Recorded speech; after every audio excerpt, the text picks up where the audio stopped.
নমস্কার, কেমন আছেন সবাই? কৃষ্ণকলির একটি ব্লগে আপনাদের স্বাগত জানাই। আজ দিনটি বৃহস্পতিবার আর আমি আছি আমার বাবার বাড়িতে, তাই রান্নার দায়িত্ব আমার। বলো কি খাবে?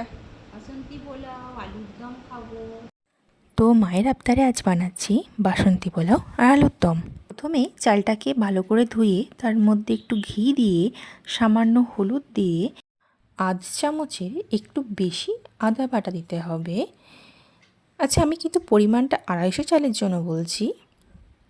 সব কিছু দেওয়া হয়ে গেলে এরপর চালের সাথে আদা বাটা, ঘি, হলুদ ভালোভাবে মাখিয়ে নিতে হবে।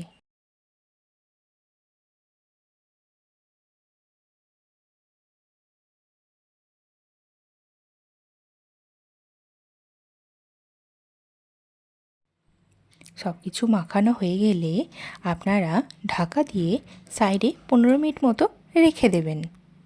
এরপর আলুর দম করার জন্য আলু নেবেন। এক একটি আলু 4 টুকরো করে নেবেন। আলুগুলো ভালোভাবে জলে ধুয়ে কিছুক্ষণ জলে ভিজিয়ে রাখবেন। এরপর একটা প্রেসার কুকারে আলুগুলো দিয়ে দিতে হবে।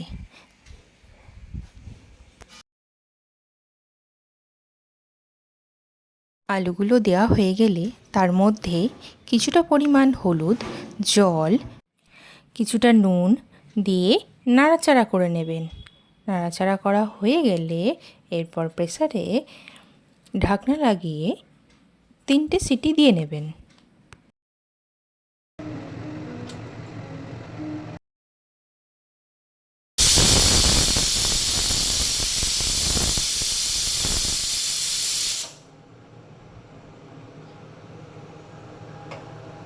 3টে সিটি দেওয়ার পর কিছুক্ষণ ভাপে রেখে দেবেন। এরপর আলু থেকে জলটা আলাদা করে জলটা ফেলে দেবেন।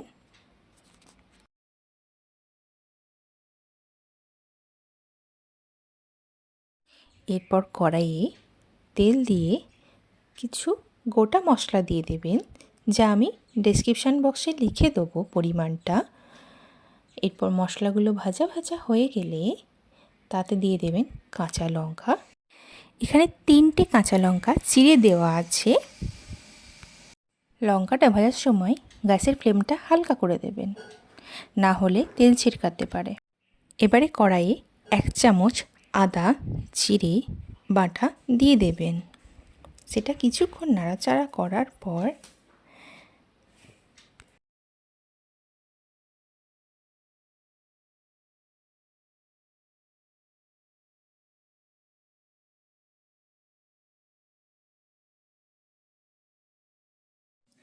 এরপর দেবেন 2 চামচ জিরে বাটা, 2 চামচ টমেটোর কেচাপ।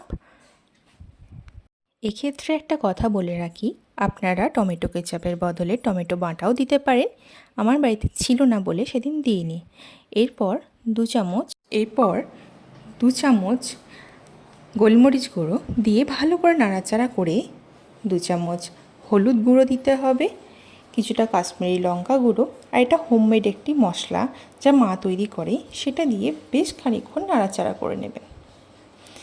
হোমমেড মশলার রেসিপিটা চাইলে অবশ্যই দিয়ে দেবো। আর এটা কিছুটা জল দেওয়া হলো। আর হ্যাঁ, গোলমরিচের গুঁড়োটা কিন্তু অপশনাল, আপনারা দিতেও পারেন না দিতেও পারেন। এরপর মশলাটা আপনারা ভালো করে কষে নেবেন। আর হ্যাঁ, এই অবস্থায় কিন্তু নুন দেবেন না, কারণ আলুতে নুন দেওয়া আছে, বেশি হয়ে গেলে খেতে ভালো লাগবে না। সেক্ষেত্রে আপনারা মশলাটা কষার পর যখন তরকারিতে জল ঢালবেন সেই অবস্থায় আপনারা নুনটা চেক করে নুন দিতে পারেন। আচ্ছা, এরপর আলুটা দিয়ে ভালো করে কষে নিতে হবে। মশলা দিয়ে আলু কষার সময় একটা জিনিস খেয়াল রাখবেন, দমটা কিন্তু মিডিয়াম টু লো ফ্লেমে রাখবেন, তাতে আপনার সুবিধা হবে। আলুটা কষানোর সময় এটা মাথায় রাখবেন 80% কুক হয়ে আছে আলুটা, সেহেতু আপনাকে বেশি মশলা দিয়ে কষানোর প্রয়োজন নেই। তবে খেয়াল রাখবেন আলুটা দেওয়ার আগে মশলার কাঁচা গন্ধটা যেন নষ্ট হয়ে যায়।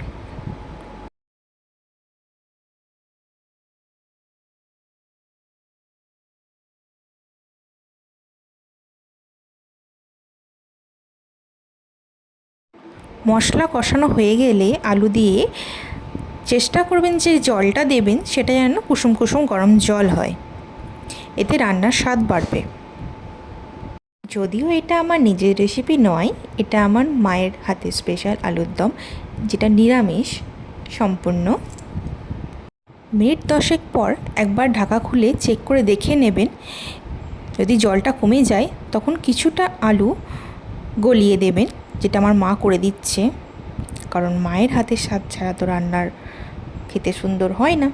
তার জন্যই মাকে যখন এটা নাড়াচাড়া করে দিয়েছিল। এরপর আলুর দমটা রেডি। এরপর আরেকটা কড়াইয়ে কিছুটা ঘি গরম করে নিতে হবে।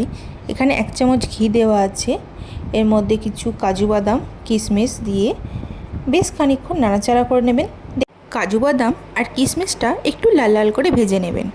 তবে আমার কাজু বাদামটা খুব একটা লাল লাল করে ভাজাটা পছন্দ নয় বলে আমি কিছুটা সাদাই রেখেছি। কিছুক্ষণ ভাজার পর দেখবেন কিশমিশগুলো ফুলে গেছে। এই মতো অবস্থায় কাজু বাদাম আর কিশমিশটা এবার তুলে নেবেন।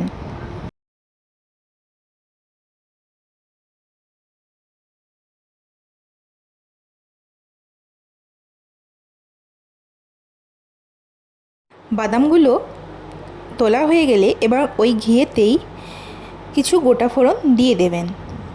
বেশ খানিকক্ষণ নাড়াচাড়া করার পর যে চালটা আগে থেকে ভিজানো ছিল সেই চালটা দেখবেন ঝুরঝুরে হয়ে গেছে, জলটা টেনে নিয়েছে চালে।